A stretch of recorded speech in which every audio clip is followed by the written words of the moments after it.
नमस्कार, मैं सचिन कुमार। स्वागत है आपका उत्तराखंड लाइव में। शुरू कर लेते हैं अभी के हेडलाइन से।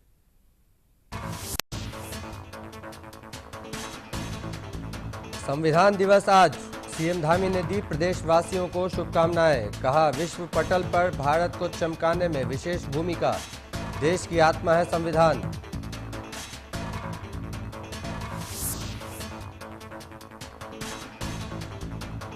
उत्तराखंड के 13वें डीजीपी बने दीपम सेठ ने संभाला कार्यभार। पुलिस अधिकारियों के साथ की बैठक। मीडिया को गिनाई काम की प्राथमिकताएं।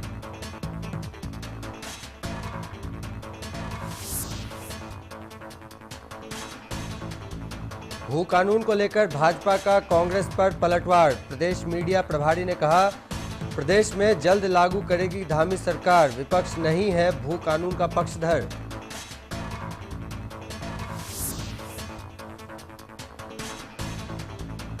यूकेडी नेता की हादसे में मौत के बाद कांग्रेस हुई आक्रामक।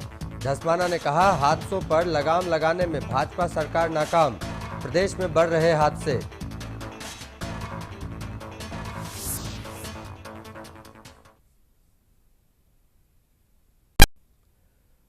खबरें विस्तार से। मुख्यमंत्री पुष्कर सिंह धामी ने संविधान दिवस पर प्रदेशवासियों को शुभकामनाएं दी हैं। मुख्यमंत्री ने संविधान दिवस की पूर्व संध्या पर जारी संदेश में कहा कि संविधान हमारे देश की आत्मा है।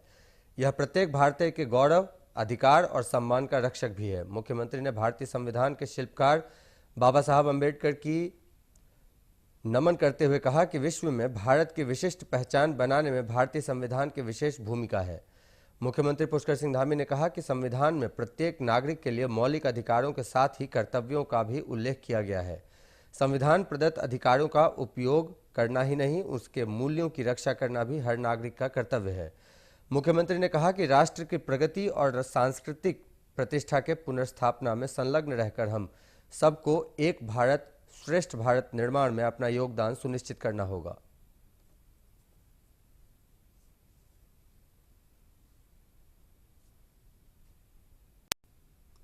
उत्तराखंड में नए डीजीपी के रूप में 1995 बैच के आईपीएस अधिकारी दीपम सेठ ने कार्यभार संभाल लिया है।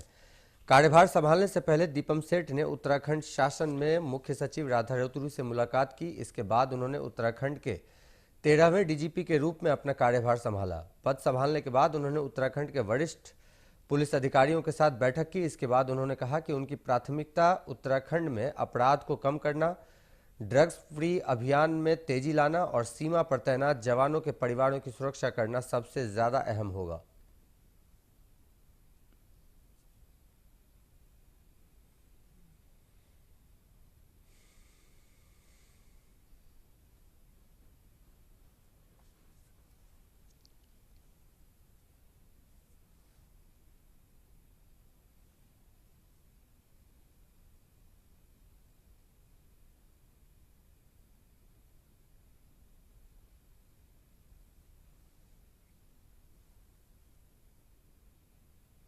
तो ट्रेडिशनल पुलिसिंग की बड़ी क्लियर प्रायोरिटीज रहती हैं। जो हमारे लॉ अबाइडिंग सिटीजन्स हैं, जो कानून का पालन करने वाले हैं, उनको कानून व्यवस्था में उनको भरोसा रहे, उनका भरोसा और मजबूत हो। और जो अपराधी हैं, anti national, anti social elements, उनमें अपराध का भय, कानून का भय।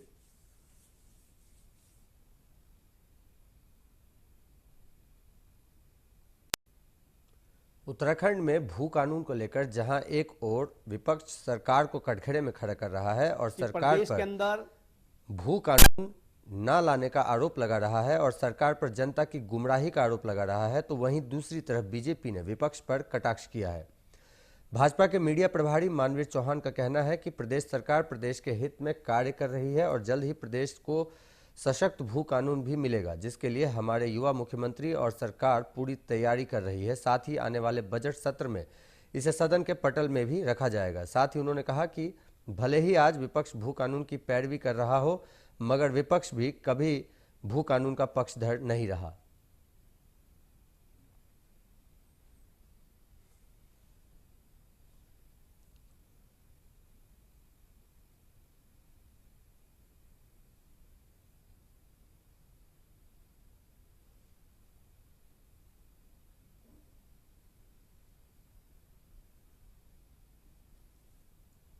कि प्रदेश के अंदर सबसे श्रेष्ठ जो राज्य हित के लिए हो, राज्य की जनता के हितों के लिए हो, ऐसा सख्त से सख्त भू कानून प्रदेश के अंदर लागू किया जाएगा।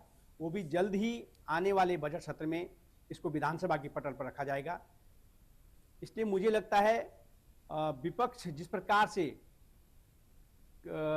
भू कानून को लेकर के कभी आंदोलन में शामिल हो जाते हैं, आंदोलनकारियों के साथ उनके जो भू कानून को लेकर के प्रदर्शन करते हैं, कभी कुछ स्पष्ट उन्होंने अभी तक कभी नहीं किया। उनको ये स्पष्ट करना चाहिए कि क्या वो जो आदरणीय मुख्यमंत्री ने सख्त भू कानून लाने का ऐलान किया है वो उसके पक्षधर हैं या नहीं है।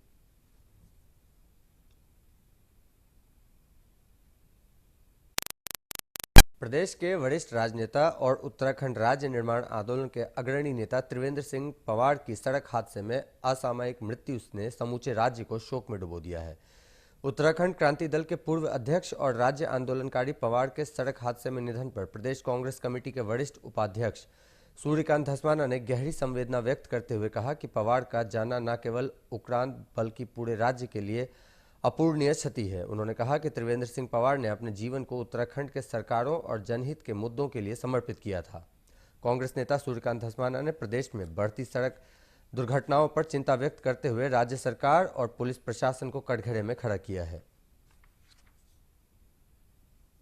काजी निजामुद्दीन जी कांग्रेस पार्टी के वरिष्ठ नेता हैं, वो वरिष्ठतम विधायकों में भी शामिल हैं। राजस्थान के सह प्रभारी वो पहले से ही थे और निश्चित तौर पर कांग्रेस पार्टी को मजबूत करने के लिए उन्होंने उत्तराखंड और राजस्थान में कड़ी मेहनत की है और उसी का इनाम उनको कांग्रेस पार्टी के शीर्ष नेतृत्व ने दिया। उनको दिल्ली जैसे महत्वपूर्ण प्रदेश का प्रभारी बनाया गया है और मेरा पूरा विश्वास है कि वो अपनी जिम्मेदारी को मेहनत के साथ, ईमानदारी के साथ निभाएंगे और कांग्रेस पार्टी को दिल्ली में वापस सत्ता में लाने के लिए उनका बड़ा योगदान रहेगा। मैं उनको इस जिम्मेदारी के लिए बहुत बधाई और भविष्य के लिए शुभकामनाएं। भीमताल में नौकू चियाताल क्षेत्र के सिलोटी पंत गांव में सोमवार शाम पास के जंगल में घास लेने गए एक महिला को गुलदार ने हमला कर मार डाला। नजदीक में ही मौजूद अन्य महिला ने चीख सुनकर शोर मचाया तो गुलदार महिला को लहूलुहान हालत में छोड़कर भाग गया। हमले में महिला ने मौके पर ही दम तोड़ दिया। सूचना मिलने पर डीएफओ नैनीताल टीम के साथ मौके पर पहुंचे। उधर विधायक राम सिंह कैड़ा ने मृतका के परिजनों को तत्काल मुआवजा देने और घर पर ही शव का पोस्टमार्टम कराने के लिए अधिकारियों से कहा है। जानकारी के अनुसार ग्राम सिलोटी पंत नौकी चियाताल से कुछ महिलाएं सोमवार शाम पास के जंगल में मवेशियों के लिए घास लेने गई थी। इस दौरान शाम करीब 5:30 बजे 50 वर्षीय लीला देवी पर गुलदार ने हमला कर दिया। महिला की चीख सुनकर नजदीक में ही मौजूद अन्य महिला दीपा देवी शोर मचाते हुए मौके पर पहुंची तो गुलदार भाग गया। क्षेत्रवासियों ने पुलिस और वन विभाग को घटना की सूचना दी। डीएफओ नैनीताल चंद्रशेखर जोशी समेत विभाग के अन्य अधिकारी मौके पर पहुंचे। डीएफओ ने बताया कि वन्य जीव के हमले में महिला की मौत हो गई है। उन्होंने कहा कि विभागीय टीमें क्षेत्र में गश्त कर रही हैं, यहां पिंजरे लगाए जाएंगे। उन्होंने कहा कि मृतका के परिवार को मुआवजा दिया जाएगा। उधर विधायक राम सिंह कैड़ा ने अधिकारियों से कहा है कि मृतका के परिजनों को 6 लाख रुपए मुआवजा दिया जाए।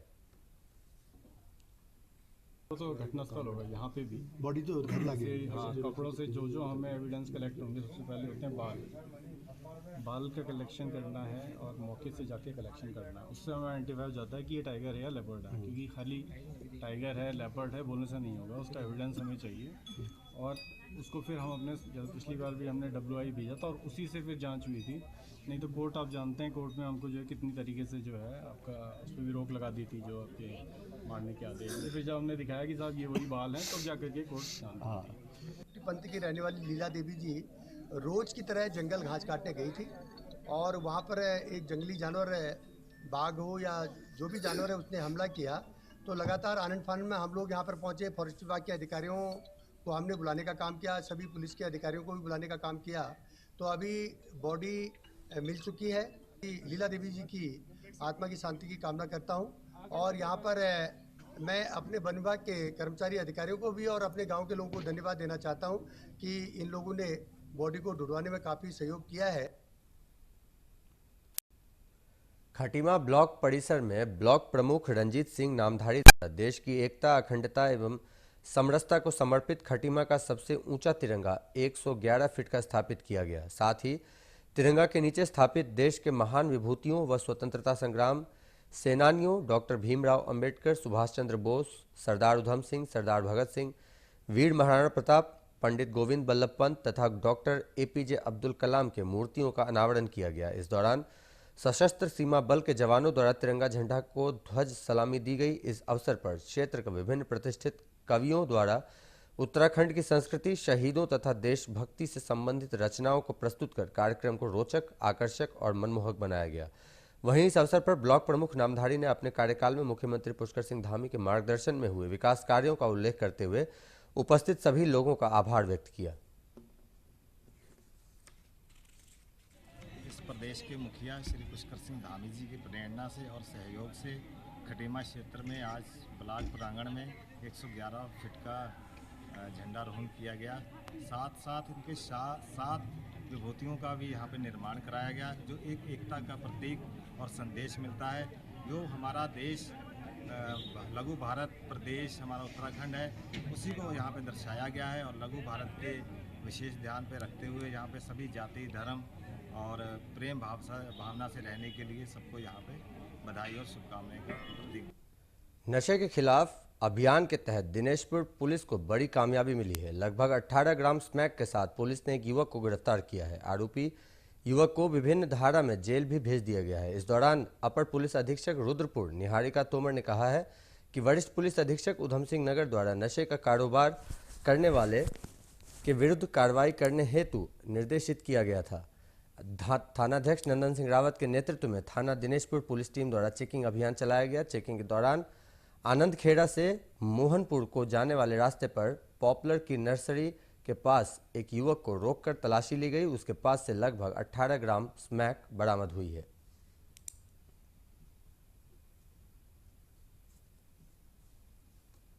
कल दिनांक 22 नवंबर 2023 को शाम करीब 6:15 बजे थाना दिनेशपुर में आनंदपुर से मोहनखेड़ा जाने वाले रास्ते में पॉपुलर की नर्सरी के पास थाना दिनेशपुर की टीम द्वारा एक अभियुक्त को गिरफ्तार किया गया था। ये अभियुक्त के पास से करीब 17.5 ग्राम स्मैक बरामद हुई। अभियुक्त परमजीत सिंह ग्राम बक्सौरा थाना दिनेशपुर का रहने वाला है और पूर्व में भी अनेक चोरी और एनडीपीएस के मामलों में थाना बाजपुर, थाना गदरपुर, कोतवाली रुद्रपुर एवं थाना दिनेशपुर से जेल जा चुका है। अपराधी को गिरफ्तार कर माननीय न्यायालय के समक्ष पेश किया जाएगा। कॉर्बेट नेशनल पार्क और उसके आसपास के डिवीजनों में वन्य जीवों की सुरक्षा सुनिश्चित करने के लिए वन विभाग द्वारा प्रतिदिन 200 वन कर्मियों द्वारा करीब 1000 किलोमीटर की पैदल गश्त की जा रही है। कालागढ़ टाइगर रिजर्व के डीएफओ नवीन चंद्र पंत ने जानकारी देते हुए बताया कि वन्य जीवों की सुरक्षा में किसी प्रकार की कोई लापरवाही ना हो, इस बात की लगातार समीक्षा की जाती है। ये कॉर्बेट टाइगर रिजर्व दोनों मिला करके यहाँ पर प्रतिदिन गश्त चलती है और उस गश्त का पूरा खाका तैयार किया जाता है और उसका हम विश्लेषण करते हैं कि कौन से एरिया हमारे गश्त से छूट गए हैं और क्यों छूट गए हैं, इसको हम देखते हैं और उस पर विचार करके फिर से ऐसे क्षेत्रों में गश्त करवाए जाते हैं। अल्मोड़ा शहर को स्वच्छता अभियान में अग्रणी बनाने के लिए अल्मोड़ा नगर निगम ने कवायद तेज कर दी है। शहर के विभिन्न स्थानों पर नए मॉडल के कूड़ादान स्थापित करने के साथ ही अंडरग्राउंड डस्टबिन बनाने की प्रक्रिया शुरू कर दी गई है। साथ ही स्वच्छता अभियान के तहत निगम लोगों को कूड़ा निस्तारण के लिए व्हाट्सएप ग्रुप से भी जोड़ा जा रहा है ताकि स्वच्छता मिशन में अल्मोड़ा नगर निगम बेहतर कार्य कर सके। कुछ एरियाज में हमारे द्वारा आईईसी कैंपेन्स भी चलाई जा रही है। लोगों के घर घर जाके भी ये अनुरोध किया जा रहा है कि जब भी गाड़ी वहाँ समय पे आती है तो आप लोग कूड़ा गाड़ी में ही डालें, तथा हम लोग सीसीटीवी कैमरेज भी लगाएंगे। तो मैं आप लोगों के माध्यम से एक मैसेज जनता को भी देना चाहूँगा कि आप लोगों को अगर कूड़े से संबंधित कोई भी इशू हो, हम लोगों ने कुछ व्हाट्सएप चैनल्स और व्हाट्सएप ग्रुप्स बनाए हैं जिसमें आप लोग ज़रूर पार्टिसिपेट कर सकते हैं। और अगर आप लोगों को कॉन्टैक्ट नहीं मिलता है तो हम लोग कॉन्टैक्ट भी शेयर कर देंगे। कभी आपको लगता है कि हमारी सर्विस टाइम पे नहीं हो रही तो प्लीज़ आप लोग प्रॉब्लम्स फ्लैग कर दें, परंतु हमारे तरफ से एक रिक्वेस्ट रहेगी कि जितना भी कूड़ा रोड साइड फेंका जाता है। ऋषिकेश निवासी राकेश छेत्री ने आर्म रेसलिंग एशिया चैंपियनशिप में उत्तराखंड का नाम रोशन किया है। राकेश ने सिल्वर मेडल जीता है। मेडल जीतकर वापस लौटने पर राकेश का उनकी माता हीरा देवी और दोस्तों ने स्वागत किया और मिठाई खिलाकर मुंह मीठा कराया। राकेश का सपना है कि वह आगामी इंटरनेशनल आर्म रेसलिंग चैंपियनशिप में हिस्सा लेकर देश का नाम रोशन करे। बता दें कि 17 वर्षीय राकेश के पिता भूपेंद्र सिंह इंडियन आर्मी में तैनात हैं और माता गृहिणी हैं। राकेश का कहना है कि उनको बचपन से ही खेल प्रतियोगिताओं में हिस्सा लेने का शौक रहा है और यही शौक आज उन्हें राज्य और देश का नाम रोशन करने के लिए प्रेरित कर रहा है। Arm wrestling Asia championship Mumbai में आयोजित हुई थी, जिसमें 14 देश के 700 खिलाड़ी ने हिस्सा लिया था। इस एशिया चैंपियनशिप से पहले वह स्टेट लेवल पर कई बार गोल्ड मेडल जीतकर राज्य का नाम रोशन कर चुके हैं। उन्होंने बताया कि आर्म रेसलिंग खेल में भविष्य बनाने के लिए उन्होंने कड़ी मेहनत की है। अपने संदेश में राकेश ने कहा कि जो युवा आर्म रेसलिंग खेल में अपना करियर बनाना चाहते हैं उनको सही मार्गदर्शन की ज़रूरत होती है। इसके अलावा नशे से दूरी बनाना भी एक खिलाड़ी के लिए बहुत ज़्यादा आवश्यक है।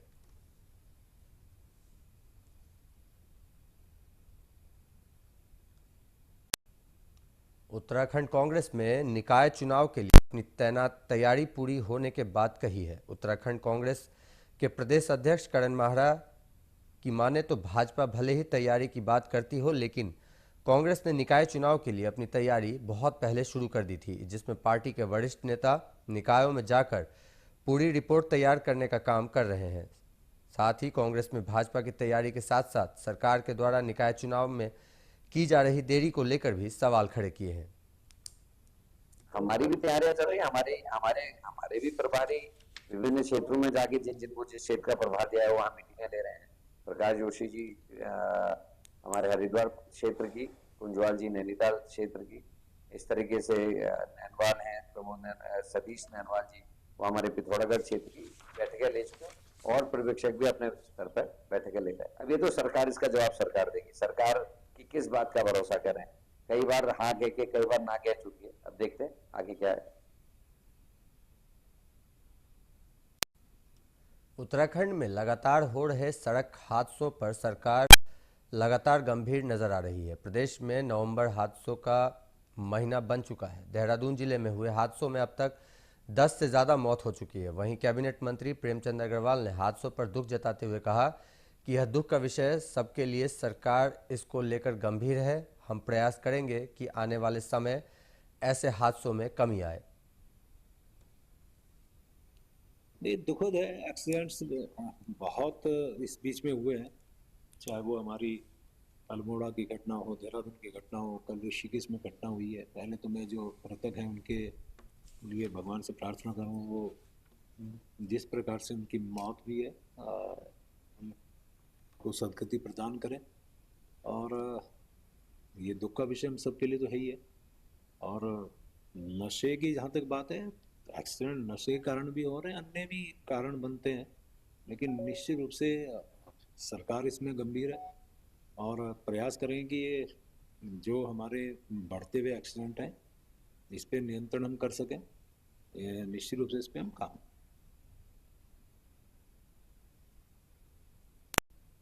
ये थी अब तक की सारी बड़ी खबरें। मिलते हैं अगले बुलेटिन में, तब तक के लिए नमस्कार।